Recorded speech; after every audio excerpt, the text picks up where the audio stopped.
For my 74th birthday, my estranged son sent me a bottle of my favorite bourbon. I thought it was a peace offering after 3 years of silence.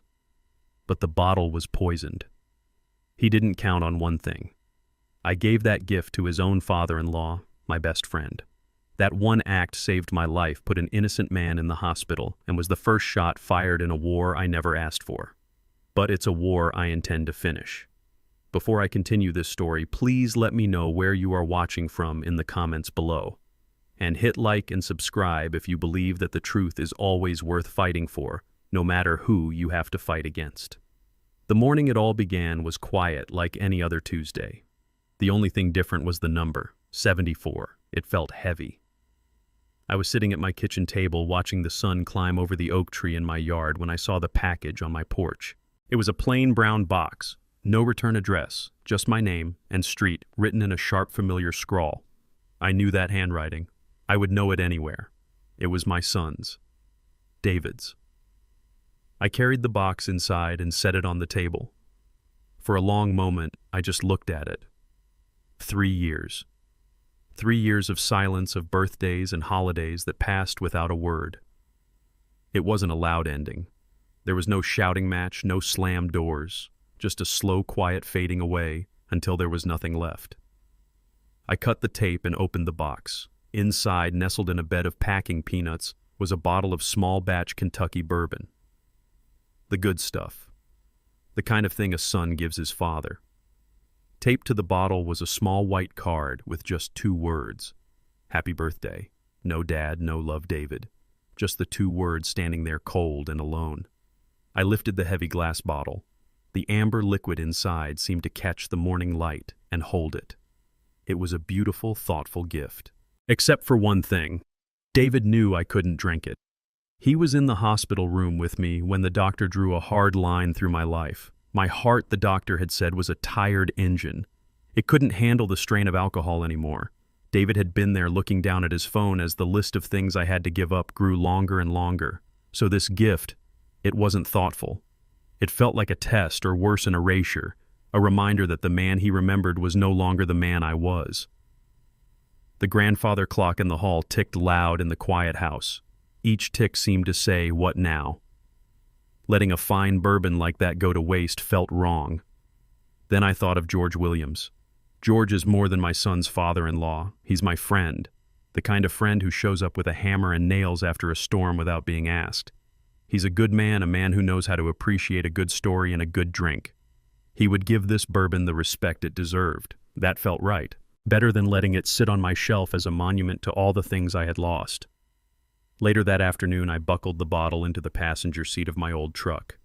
It was a strange habit, I know, but the thought of it rolling around on the floor made me uneasy. I drove over to George's place on the other side of town. He opened the door before I could even knock, a wide, honest smile spreading across his face. "James, good to see you." "What's all this?" he asked, his eyes landing on the bottle in my hands. "A birthday gift," I said, offering it to him. "From David." George's eyebrows shot up in surprise. He took the bottle carefully, turning it over to read the label. "Well, I'll be," he said, letting out a low whistle. "This is the good stuff, the real good stuff. I figured you'd get more enjoyment out of it than I would," I told him. He clapped me on the shoulder, his grin widening. "Don't mind if I do. Thank you, James. This means a lot." Watching his genuine happiness, I felt a sense of relief. The weight of the bottle and all the unspoken things it represented was finally gone. I had passed it on. I had done the right thing. That night the phone rang as I was washing the last of my dinner dishes. I saw David's name on the caller ID and my stomach tightened. I let it ring a few times before answering. His voice was casual, too casual, as if we spoke every week.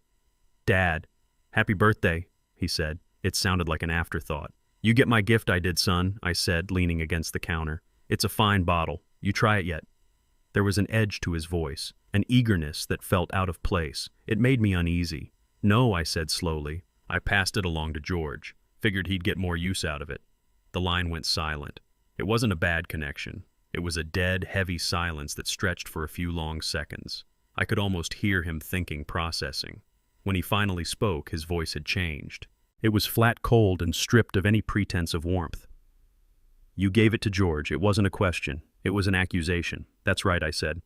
I heard him take a sharp breath, then a slow, controlled exhale. The sound sent a shiver down my spine. Then without another word, the line went dead. I stood there in my quiet kitchen holding the phone, a cold dread seeping into my bones. That silence, that tone in his voice. It wasn't just disappointment. It was something darker. Something was wrong. Terribly wrong. The next morning, my world broke apart. The phone rang just after 9. It was Mary George's wife. I could hear the panic in her voice before she even said a word. "James," she cried, her voice cracking. "It's George. You have to come to the hospital. He collapsed this morning." The coffee cup I was holding slipped from my fingers, shattering on the linoleum floor. My mind went white with shock, then a single horrifying image burned its way through. "The bourbon bottle, what happened?" "Mary," I asked, my voice barely a whisper. "The doctors, they don't know," she sobbed. "They said it looks like some kind of poisoning." Poisoning. The word echoed in the sudden silence of my kitchen. "He was fine last night," Mary continued, her voice breaking. "We sat on the porch. We had a drink. From that beautiful bottle you brought over. He loved it. And this morning he couldn't even stand up. I couldn't breathe." I sank into a chair, the shattered pieces of the coffee cup at my feet. It all clicked into place with a horrifying clarity. The gift I couldn't drink. David's cold fury on the phone. The heavy silence. It wasn't a thoughtless gift. It wasn't a mistake. It was a weapon. And I had handed it to my best friend. After I hung up, I moved through my house like a ghost. I walked to the kitchen trash can, the one I had just put a new bag in yesterday morning. My hand trembled as I lifted the lid and looked inside. My heart stopped. There, lying on top of a crumpled napkin, was something that did not belong. A small, clear plastic vial, the kind that might hold vitamins. It had no label, but I could see a faint trace of white powder clinging to the inside. I had never seen it before in my life. I knew with a certainty that felt like ice in my veins that I had not thrown it away. My mind raced. I remembered. Before I'd taken the bottle to George's, I had poured a tiny amount, maybe an ounce, into a small, clean mason jar. It was an old habit from my drinking days just to admire the color. I'd forgotten all about it. I rushed to the refrigerator and found it sitting in the back behind the milk. I took it out and set it on the counter next to the vial I'd pulled from the trash. The two objects sat there under the bright kitchen light, one representing a friendship, the other a betrayal so deep it had no name. I knew I couldn't go to the police yet, not like this. I needed more than a feeling. I needed proof. I thought of my old friend Larry. We'd served together a lifetime ago. He ran a small private lab now. He was a man I could trust. I picked up the phone, my fingers fumbling with the numbers. My voice was low and steady when he answered. "Larry," I said, "it's James. I need a favor. I need you to test something for me, and it needs to be quiet." There was a short pause. "What is it, James Bourbon?" I said, my eyes fixed on the vial. And maybe something else. He didn't ask questions. He was that kind of friend. He just told me to come by his lab after it closed. As I hung up, I knew my life had been split in two. There was the life I had lived before that bottle arrived on my porch, and the life that was beginning now. A life where I had to find out if my own son had tried to kill me. I held the phone to my ear and waited. The silence on the other end of the line felt heavier than any words could. The clock on the wall ticked each second, a slow hammer blow against the quiet. I could hear Larry breathing a long, slow exhale before he finally spoke. His voice was low, stripped of its usual warmth. "James," he said, "you sitting down?" I eased myself into a kitchen chair, my hand gripping the edge of the table. "I'm sitting, Larry. Talk to me." He didn't waste any more time. I ran the tests twice. The first time I thought my equipment was contaminated. It wasn't. He paused again, and I knew the next words would change everything. "There's white snake root extract in that bourbon. A significant amount. Enough to stop a man's heart if he's got a pre-existing condition." The room went cold. White snake root. I'd heard of it. An old poison, something from stories you tell to scare children. But this wasn't a story. "You said George has a pacemaker," Larry continued, his voice grim. "And you have your heart condition. James, this wasn't an accident. The levels are too precise. This was calculated. Whoever did this knew exactly what they were doing. They knew who they were targeting. The phone felt slick in my hand. My own son. My David. He knew about my heart. He knew I couldn't drink. He had sent me a bottle of my favorite bourbon, laced with a poison specifically chosen to exploit my weakness. The gift wasn't a mistake. It wasn't just careless. It was a weapon. And I had unknowingly handed that weapon to my best friend. The cold knot in my stomach turned to ice. This was a depth of betrayal I couldn't have imagined. It was one thing to be ignored, to be cut out of a life. It was another thing entirely to be marked for death.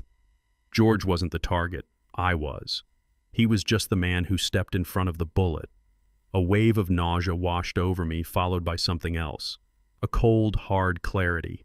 This was no longer just a family matter, a painful silence between a father and a son. This was a crime. Larry, I said, my voice steadier than I felt. Thank you. I need you to document everything. Every test, every result. Already done, he said. What are you going to do, James? I looked around my quiet kitchen at the photos on the fridge of a smiling boy who no longer existed. I'm going to do what's right, I said, and hung up the phone. The first thing I did was walk back to the trash can. The little plastic vial. That was evidence. Larry had the bourbon sample, but the vial was proof of something else, something brought into my house. My mind was working now, moving past the shock and into the cold mechanics of what needed to happen next. I lifted the lid, my eyes scanning the contents, and my blood ran cold. It was gone. The vial was gone. I stared into the bin, a feeling of violation creeping up my spine. I knew I hadn't moved it. But the bag itself, it was shifted, turned around the way it wouldn't be if I'd just dropped something in. Someone had been here. Someone had been inside my house. I moved through the rooms, my heart pounding a slow, heavy rhythm. The back door was locked. The window latches were all secure, but the front door... I ran my fingers over the strike plate on the frame, and there it was, a tiny, fresh scratch in the metal right where the bolt slides in. A mark you'd only see if you knew what to look for, the kind of mark a key makes when it's not the original, when it's a copy that doesn't fit quite perfectly, and I knew who had a key. Years ago, after his mother passed, I'd given David a key to the house. He never gave it back. I never thought to ask for it. The idea that he had used that key, had walked into my home while I was out, had sifted through my trash to remove a piece of evidence. It was a new layer of violation. He wasn't just trying to kill me. He was trying to get away with it, methodically. I walked to the den and pulled a yellow legal pad from the desk drawer. The anger was there, a hot coal in my chest, but I pushed it down. Panic was a luxury I couldn't afford. I needed to be calm. I needed to be clear. I drew a line down the center of the page. On the left side, I wrote what I know. On the right, what I can prove. Under the first column, I wrote, David sent the bourbon. He knew about my heart condition. He was angry I gave it to George. The bourbon was poisoned. The vial is now missing. Someone entered my house using a key. Under the second column, the list was shorter. Larry's test results. The mason jar with the remaining sample. My memory of the phone call. It wasn't enough. I needed more. I needed his own words. I found the old digital voice recorder in the back of a drawer, a relic from years ago. The battery was half full. It was enough. I slid it into the inside pocket of my jacket, the slight weight of it, a cold comfort against my chest. Driving to David's neighborhood felt like crossing into enemy territory. His house sat in a row of identical homes with perfectly manicured lawns, a picture of suburban peace that felt like a lie. His truck was in the driveway. I walked up the stone path and knocked. He opened the door, and for a split second, I saw genuine surprise on his face, quickly replaced by a calculated mask of warmth. Dad, he said, as if my showing up unannounced was the most natural thing in the world. This is a surprise. Is it? I said, stepping past him into the house. The air inside smelled of lemon polish and nothing else. It was sterile, everything arranged at perfect right angles. He closed the door behind me. I heard about George, he said, his voice dripping with false concern. It's terrible. Simone is with him now. The doctors think it might be a virus. Is that what they think? I kept my tone flat, emotionless. I wouldn't give him the satisfaction of my anger. He shrugged, avoiding my eyes. That's what they're saying. My gaze drifted to his kitchen. On the counter, 3 expensive bottles of bourbon stood in a neat line. None of them were open. He was watching me. I turned back to him.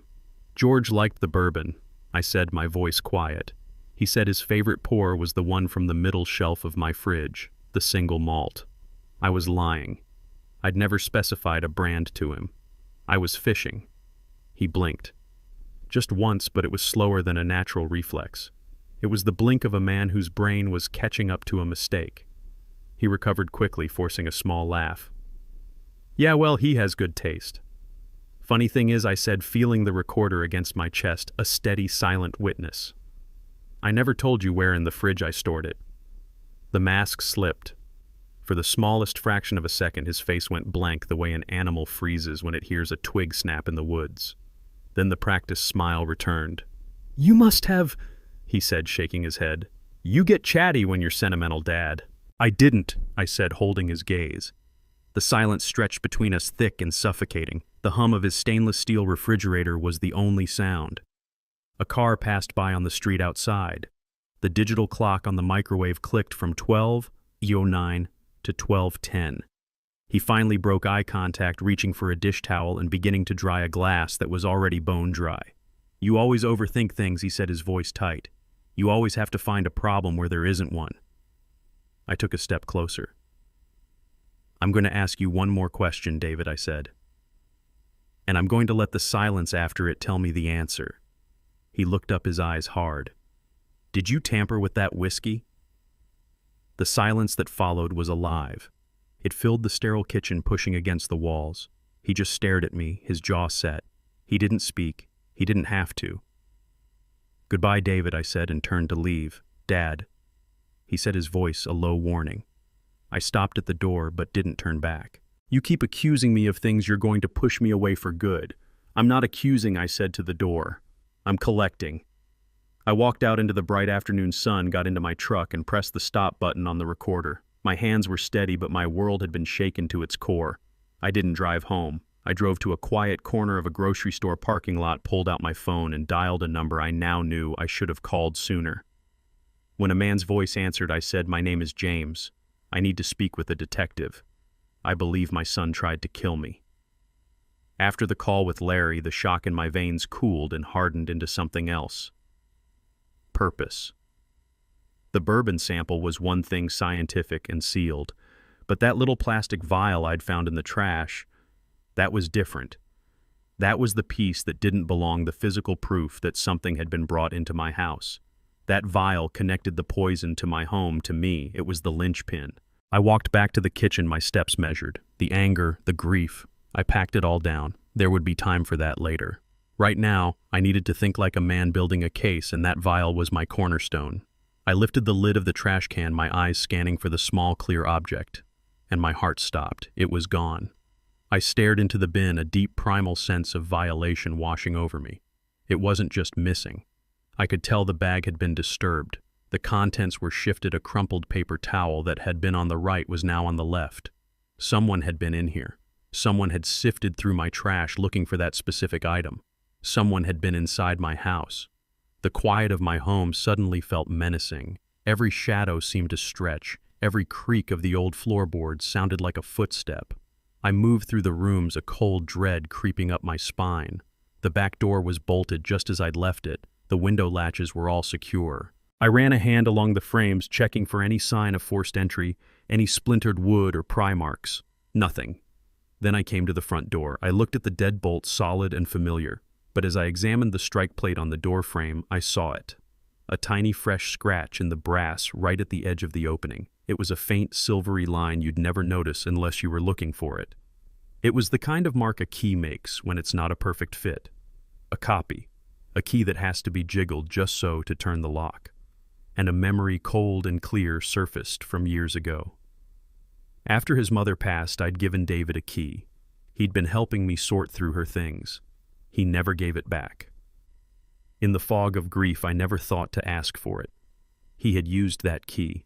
He had used the trust it represented to walk into my home, his childhood home, and steal a piece of evidence that could expose him.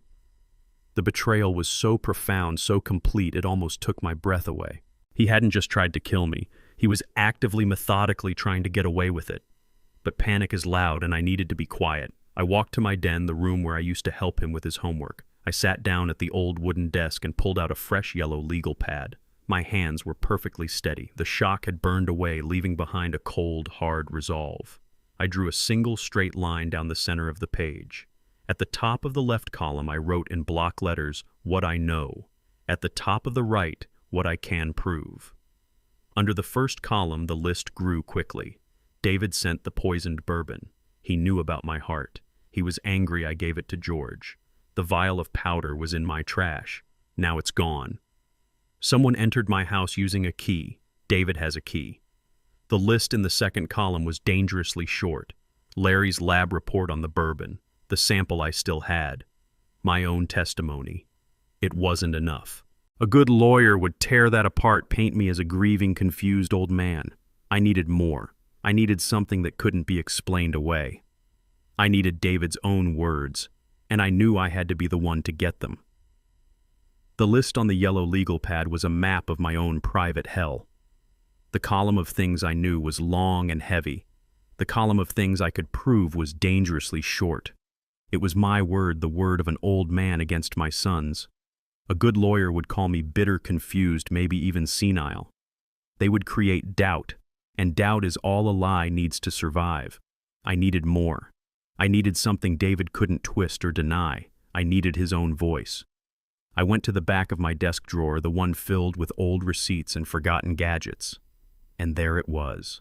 A small, silver digital voice recorder I hadn't used in a decade. I clicked the power button.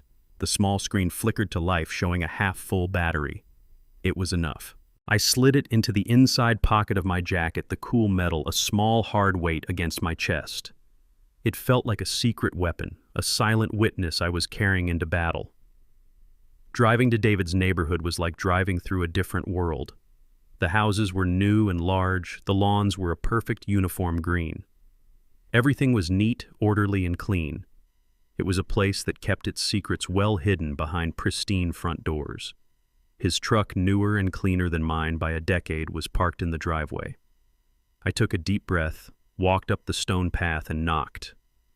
He opened the door, and for a single unguarded moment, I saw pure surprise on his face. It was quickly wiped away, replaced by a smooth, calculated warmth that didn't reach his eyes. "Dad," he said, his voice a practiced performance of pleasant surprise. "I wasn't expecting you, weren't you?" I asked, stepping past him into the house without waiting for an invitation. The air inside smelled of lemon polish and faintly of bleach. It was the smell of a place that is cleaned, not lived in. Everything was at perfect right angles. Not a magazine out of place, not a speck of dust on the gleaming hardwood floors. He closed the door behind me. "I heard about George," he said, his voice a low murmur of fake sympathy. "It's just awful. Simone is a wreck. The doctors think it might be some kind of rare virus. Is that what they think?" I kept my voice perfectly flat. I would not give him the satisfaction of my anger or my pain. That was my territory, not his. He shrugged, turning away to straighten a picture on the wall that was already perfectly straight. "That's what they're saying." My eyes scanned the room and landed on his kitchen counter.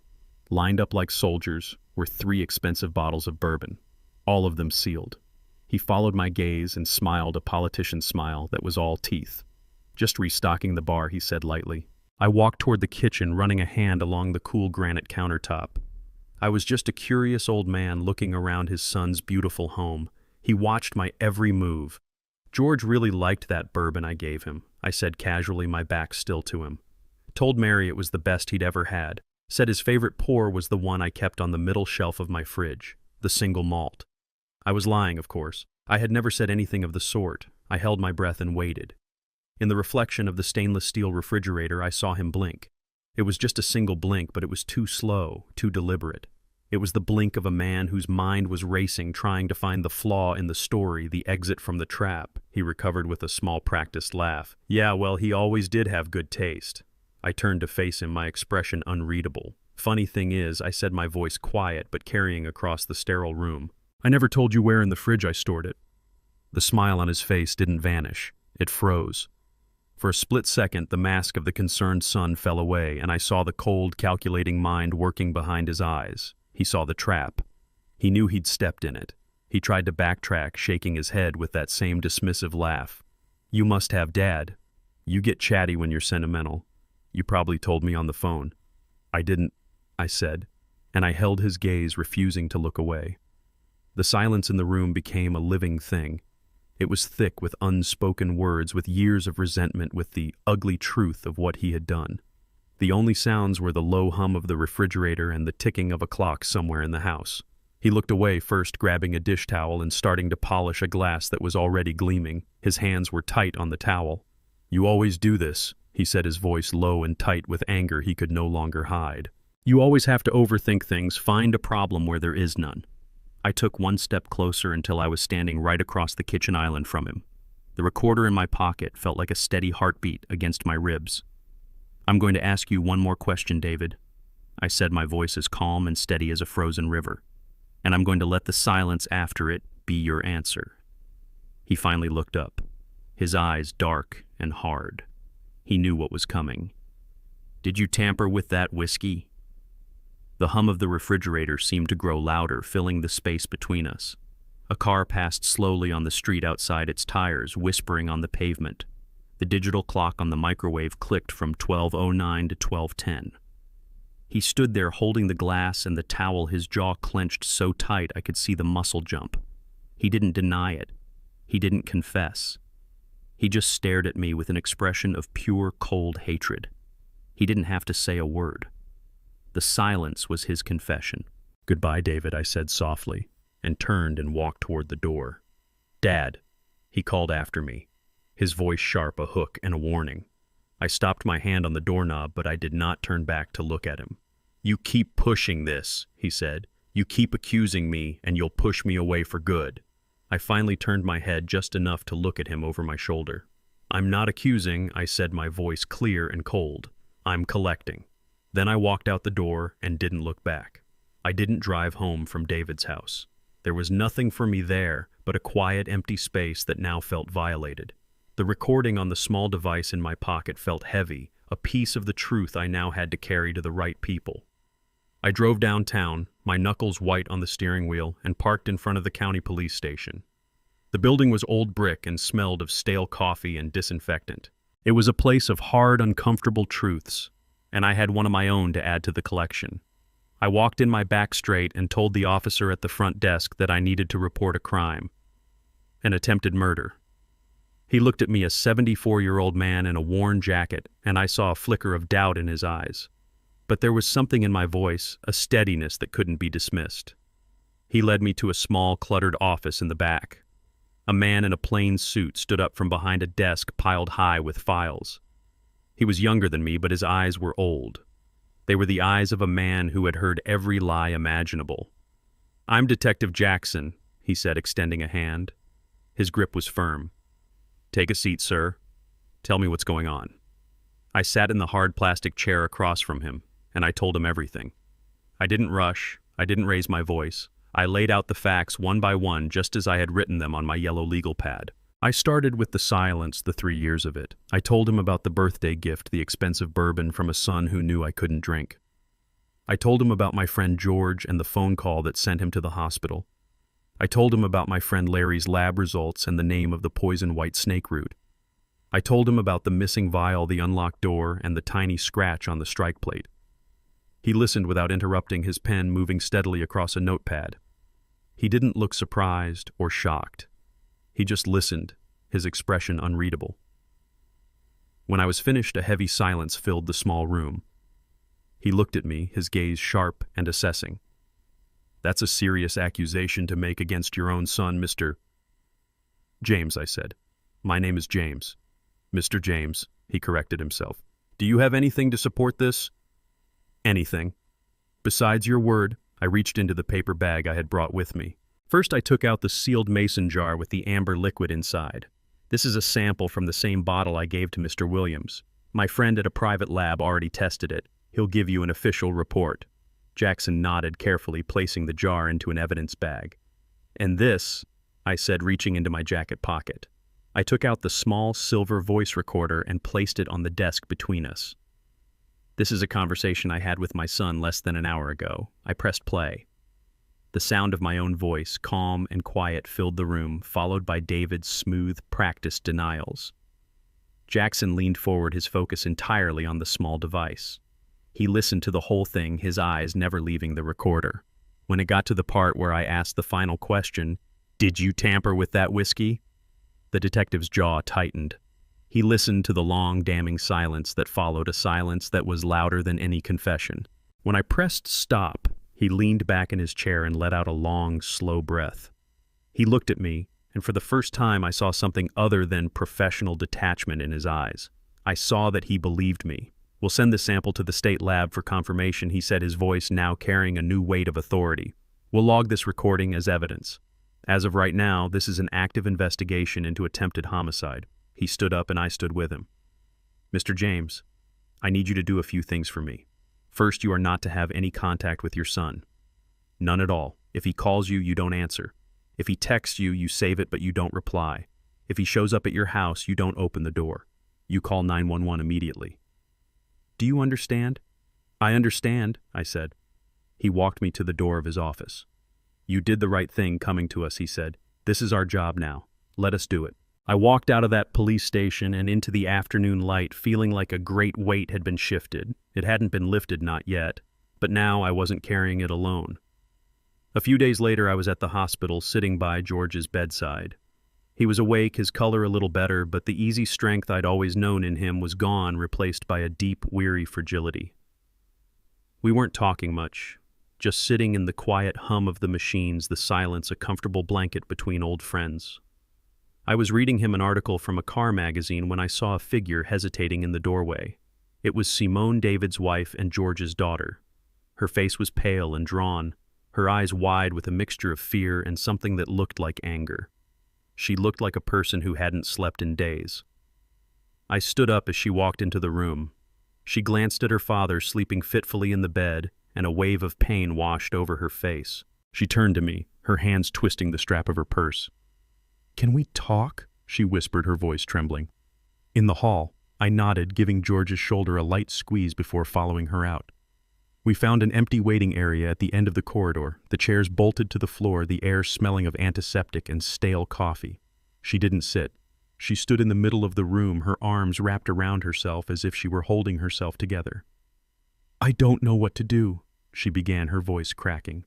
"I heard the police were at your house. David, he told me you were making things up, that you were confused." I stayed silent, letting her speak. I knew this was hard for her, standing between her husband and her father. "But he's been different lately," she continued, the words tumbling out now. "Secretive. He spends hours in the garage. He started this hobby a few months ago, collecting dried plants, herbs. He keeps them in labeled mason jars on a shelf. He told me it was for making natural remedies." I felt a cold dread settle in my stomach. I knew where this was going. She finally looked at me, her eyes filled with a horrifying realization. "Last night, after he told me about you going to the police, I couldn't sleep. I went on our computer, I looked at his search history." She took a ragged breath. He'd been looking up things. Dosage levels, how to extract compounds from plants, and I saw the name. She choked on the words. White snake root. He searched for it over and over again. There it was. The final piece of the puzzle, the one that connected David directly to the poison. She started to cry, then silent, heartbroken tears. "My own father," she whispered. "He tried to kill my father. He was trying to kill me, Simone," I said gently. "Your father. He was just in the way." The words were harsh, but they were the truth, and I think she needed to hear it. The lie she'd been living was over. She looked at me, her expression hardening from grief into a fierce, protective anger. The love for her father was stronger than the loyalty to her husband. I knew in that moment that I had an ally. "Detective Jackson needs to hear this," I said quietly. "Every word of it. The jars in the garage, the search history. It's important." She wiped her eyes with the back of her hand, her chin set with a new resolve. "I know," she said, her voice stronger now. "I already called him. I left a message. I'll tell him everything." In the sterile, quiet hallway of that hospital, a terrible but necessary alliance was formed. She was no longer just my daughter-in-law. She was a witness, and her testimony would be the nail in her own husband's coffin. We both knew it, and we both knew there was no turning back. The conversation with Simone was a turning point. It was no longer just my word against his. Now, the police had a witness who could place the poison, the motive, and the man in the same garage. I knew Detective Jackson would be moving forward, and I knew David would find out. I just didn't know how he would react. The answer came 2 days later. My phone buzzed on the kitchen table. An unknown number. I let it go to voicemail. A moment later, a message appeared. I waited, then pressed play. "Dad, it's me."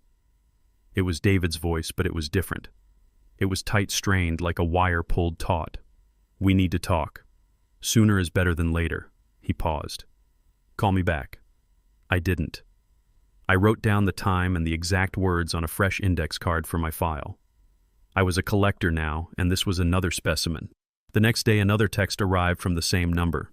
"You're making a mess of this. You went to the cops. That's not smart. We could have handled this." Handled what, I wondered. The poisoning of an innocent man.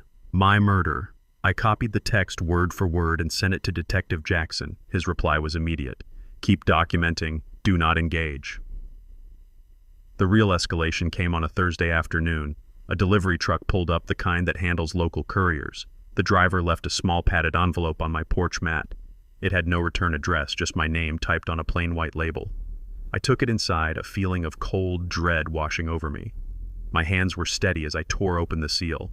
Inside wasn't a letter. It was a single sheet of glossy photo paper. My breath caught in my chest.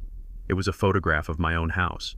It had been taken at night from across the street, likely from a parked car. The porch light cast a lonely yellow glow on the front steps and the old wooden swing. The house was dark, the windows like vacant eyes. There was no one in the picture. Nothing was out of place. But that was the point. The message wasn't in what the picture showed. It was in the fact that it existed at all. It was a silent, chilling declaration. "I see you. I know where you are. I am always watching." I stared at the photograph for a long time. I thought he expected me to feel fear. He wanted me to imagine him out there in the dark, his hatred focused on my home. He wanted me to feel trapped, to be scared enough to call Detective Jackson and say it was all a mistake, a misunderstanding. But as I looked at that picture, I didn't feel fear. I felt a deep, profound anger. This was an act of a coward, a desperate move by a man who was losing control and trying to reclaim it through intimidation. He had misjudged his target. I was too old to be scared by shadows. I laid the photograph on my kitchen table. I took out my phone, and with the calm precision of a crime scene photographer, I took pictures of the envelope, the label, and the photograph itself from several angles. I emailed the images to Detective Jackson with a simple subject line, "Evidence, received today." Then I took action. I drove to the hardware store, the photograph tucked safely in my evidence file on the passenger seat. I walked down the aisles and bought 2 of the heaviest-duty deadbolts they sold. I also bought a small, high-pitched alarm that sticks to a door frame and shrieks if the connection is broken. Back home, I spent the next hour installing the new locks, my hands sure and steady as I drove the long screws deep into the door and the frame. The solid metallic click of the new deadbolts sliding into place was a satisfying sound. I installed the alarm on the back door. Then I went to my late wife's sewing kit. I pulled out a long piece of dark thread. I went to the front door, taped one end of the thread to the base of the door frame, and the other to the door itself about half an inch from the floor. It was an old trick, simple but effective. The thread was practically invisible in the dim light of the hallway. If the door opened, the thread would break. It wouldn't stop anyone, but it would tell me a story. It would tell me if I was still alone in my own home. That night, I didn't sit in the living room. I sat in my den in the dark, looking out the window at the quiet, empty street. The house was now a fortress. The threats were no longer just words on a screen. They had a physical form. The game had changed. And I sat there, a collector, waiting patiently, wondering what piece of evidence my son would deliver to me next. The call from Detective Jackson came 2 days later on a morning when the sky was a flat, unforgiving gray. I had been waiting by the phone, a prisoner in my own home, imagining the scene at David's house, imagining the police cars, the search warrant, the violation of that sterile, perfect space. When the phone finally rang, I answered on the first ring. James Jackson's voice was all business, but there was an undercurrent of something else, something grim. The judge signed the warrant. We searched your son's residence this morning. I held my breath. And we found what we were looking for, he said. In the garage on a shelf behind some old paint cans, we found 3 large mason jars filled with dried plant matter. Our field test confirmed it's white snake root. Your daughter-in-law was telling the truth. I felt a small, bitter sense of validation, but I knew that wasn't all. I could hear it in his voice. There's more, I said. It wasn't a question. Yes, he said, and the professionalism in his voice gave way to a tone of weary disgust. We found a notebook. A small, black, spiral-bound notebook tucked away in his desk drawer. He paused and I could hear him rustling papers on his end. It's a ledger of sorts, dates, chemical compounds, dosage notes. I closed my eyes, picturing David's sharp, neat handwriting meticulously planning my death. He used initials, Jackson continued. On a page dated 6 months ago, there's an entry. The initials GW for George Williams. Next to it, a dosage amount and a single word, trial. The word hung in the air between us. Trial. My best friend, a good and decent man, had been a science experiment for his own son-in-law, a test run. I felt a wave of hot, useless anger. There's a more recent entry. James Jackson's voice was quiet now. Your initials, J. Next to them, a much higher dosage number, and 2 words, final dose. So there it was. The cold, hard proof written in my son's own hand. The finality of it was absolute. But the detective wasn't finished. James, he said, and I could tell this was the hardest part for him to say. There's one more name in the book, the last entry. It's not initials this time. He wrote her full name. Simone. The world tilted. Simone, his own wife. The woman who had come to me crying and terrified. What did it say? I whispered, my voice hoarse. Jackson took a deep breath. It says her name. And next to it the note reads, after William's inheritance is secure. I had to sit down. My legs wouldn't hold me. The whole monstrous picture finally came into focus, and it was more horrific than anything I could have imagined. This was never just about me. It was never about some twisted father-son resentment. This was a plan, a cold-blooded multi-stage plot born of pure greed. He would poison George, his father-in-law, to accelerate Simone's inheritance. He would poison me, his own father, to remove a threat and perhaps collect on some small policy. And then once all the money was secure, he would kill his own wife, the mother of his children, to have it all for himself. My son wasn't just a murderer in his heart. He was a predator methodically hunting his own family one by one. The boy I had raised, the man I had tried to love, was a stranger, a monster hiding behind a perfect lawn and a polite smile. And I, the man he thought was his first victim, was now the only one who could stop him from finishing his list. The arrest happened quietly. Detective Jackson called me and told me they had taken David into custody at his office. There was no drama, no chase, just the cold, quiet click of handcuffs. The trial began weeks later, and walking into that courtroom felt like stepping into a different world. It was all polished wood and hushed tones, a place where the ugliest parts of human life were dissected under fluorescent lights. I saw David sitting at the defense table next to his lawyer, a man named Henderson with a sharp suit and an even sharper smile. My son was wearing a county-issued jumpsuit, the bright orange a stark contrast to the muted colors of the room. He looked thinner, his face pale, but when he looked at me, his eyes were as hard and cold as stone. There was no remorse in them, only blame. Henderson's strategy became clear on the first day. He wasn't going to fight the facts. He was going to fight the storyteller. He was going to paint me as a bitter, vindictive old man, a resentful father who had fabricated this entire story out of spite. During his opening statement, he spoke of a long and troubled family history of disputes over money of a father who was unable to accept his son's success. I sat there, my hands resting on my knees, and listened to him try to turn my life into a lie. I did not flinch. I did not react. I just let him talk, knowing that his words were hollow. But words are no match for evidence. The prosecutor, a sharp young woman with a no-nonsense voice, began to build her case brick by undeniable brick. She presented the state lab's report on the bourbon confirming the presence of white snake root. She played the recording of my conversation with David, and the entire courtroom listened to that long, damning silence after I asked him if he'd tampered with the whiskey. She put Simone on the stand. My daughter-in-law walked to the witness box, her face a mask of grief. In a quiet, trembling voice, she told the jury about the jars in the garage, about the internet searches about her husband's growing secrecy. Henderson tried to discredit her, suggesting she was a scorned wife looking for revenge, but her pain was too real, too raw to be faked. And then the prosecutor presented the notebook. An evidence technician wearing gloves carried the small black notebook to the witness stand. The prosecutor projected a copy of the key pages onto a large screen for the jury to see. The courtroom was utterly silent as they looked at David's neat, meticulous handwriting. They saw the initials G.W. and the word trial. They saw my initial J and the words final dose. And then they saw Simone's name and the chilling phrase written beside it, after William's inheritance is secure. A quiet gasp went through the room. This was no longer about a family feud. It was about a monster's ledger. Finally, it was my turn. I walked to the stand, swore an oath on a book I still believed in, and sat down. The prosecutor guided me through the story from the moment the package arrived to the phone call I made to Detective Jackson. I told the truth simply and plainly. I did not add emotion. I did not speculate on his motives. I just presented the facts as they had happened. Then it was Henderson's turn. He approached me with that sharp smile. "Mr. James," he began, his voice smooth and condescending. "Isn't it true you and your son have been estranged for nearly 3 years? That you disapproved of his career, his wife, his life?" "We were estranged," I said, my voice even.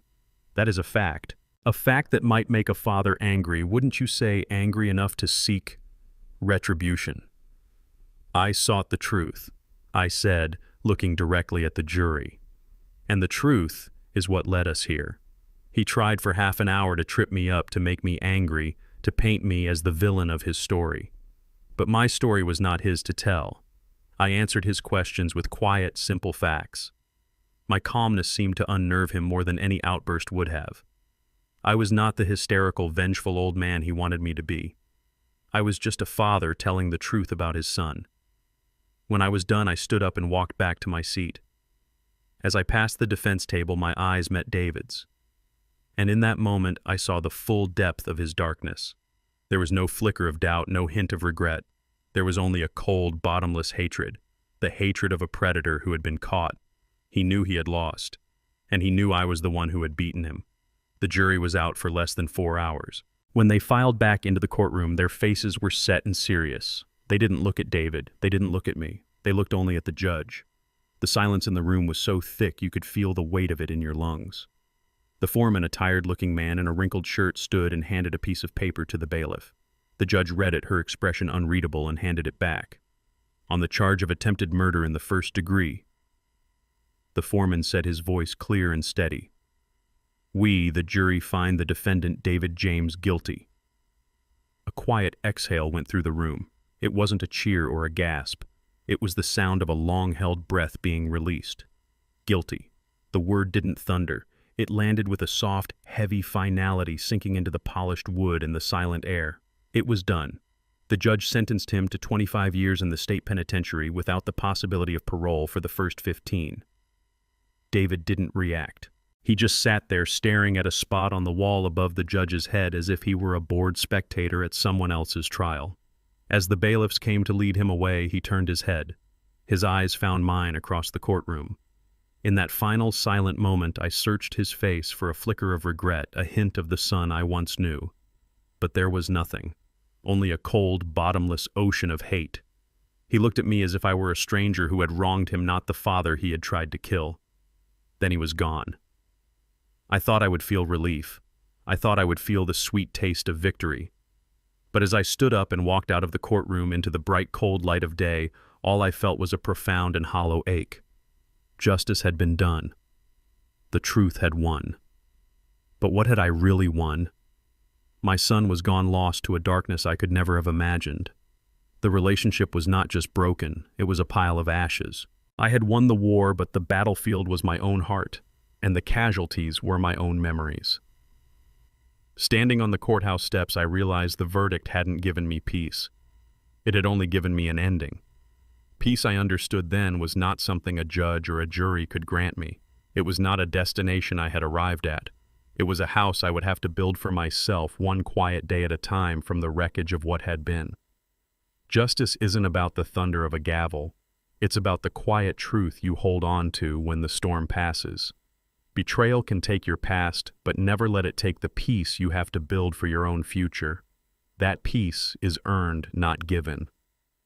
My journey to find justice was a long and lonely one. Please like this video to show your support and click on the playlist now, showing on your screen to hear the next story of how an ordinary person can stand up to injustice.